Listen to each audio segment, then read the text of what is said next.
para pastor, para frater, Bapak Ibu, saudara-saudari yang terkasih dalam Tuhan, Shalom. Akhirnya kita tiba pada misa terakhir novena kita, novena Hati Kudus Yesus. Jika seorang ibu yang mempunyai anak dan anaknya mulai berjalan-jalan menuju pintu dari rumah, sedangkan rumah itu agak tinggi, maka ibu ini akan bilang, jangan ke sana nak, awas nanti jatuh. Lalu ibu itu mulai menaruh kursi, meja, supaya anak ini tidak jatuh. Sebelum anak ini jatuh, ibu sudah bertindak antisipatif.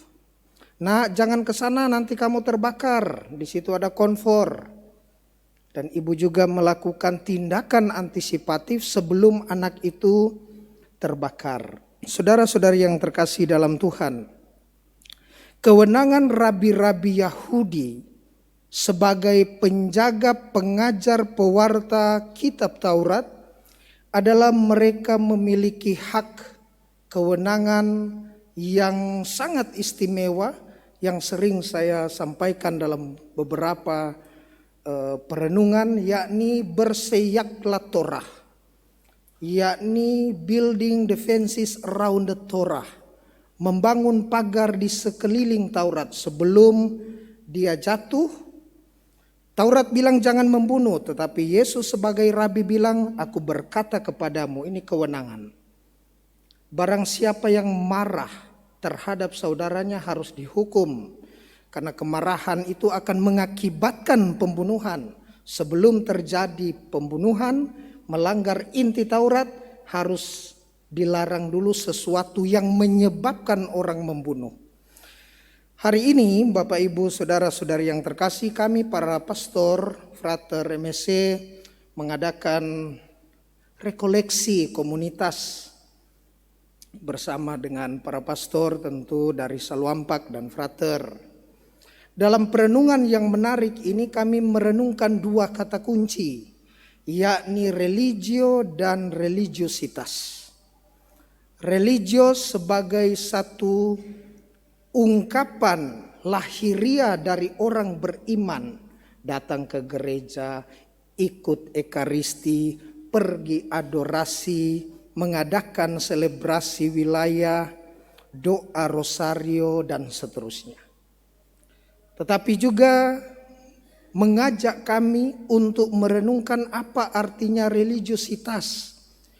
Pengalaman hidup bersumber dari batin dan hati seseorang dalam hal kedekatan dengan Tuhan. Bahwa setiap religiositas pantas untuk diungkapkan. Iman itu harus nampak dalam perbuatan. Tetapi religio tanpa religiositas maka menjadi hampa. Perbuatan-perbuatan kita tanpa iman maka itu juga menjadi kosong, menjadi hambar, tidak ada gunanya. Sehingga saudara-saudari yang terkasih dalam Tuhan, perenungan tentang religio dan religiositas sebenarnya juga nampak dalam bacaan Injil hari ini. Yesus sementara mengkritik atau mengingatkan orang-orang Yahudi dan ahli Taurat perihal praktek keagamaan, cara hidup keagamaan mereka yang harusnya berbasis pada religiositas. Karena pasti Yesus tidak akan merubah Yudaisme, agama Yahudi pasti tidak akan diubah oleh Yesus. Tetapi harusnya keagamaan itu memiliki dasar religiositas yang kuat. Sehingga apapun aturan-aturan yang nampak harusnya bermuara terikat simpulnya dari satu hati, yakni religiositas yang dalam. Itu ibaratnya religio itu adalah pembungkus. Sedangkan religiositas itu isinya. Pernah saya katakan bahwa makan enak itu bungkus, tetapi makan bergizi itu isinya. Tidur di atas spring bed yang mahal itu bungkus, tetapi tidur nyenyak itu isinya.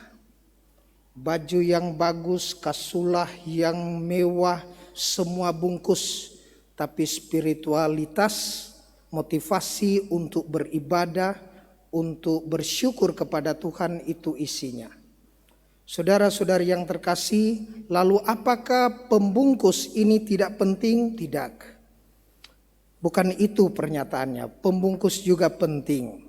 Bahwa kita senantiasa harus juga mengintegrasikan, menyelaraskan apa yang dimaksud dengan satu liturgi dalam ritual berbanding lurus dengan spiritual.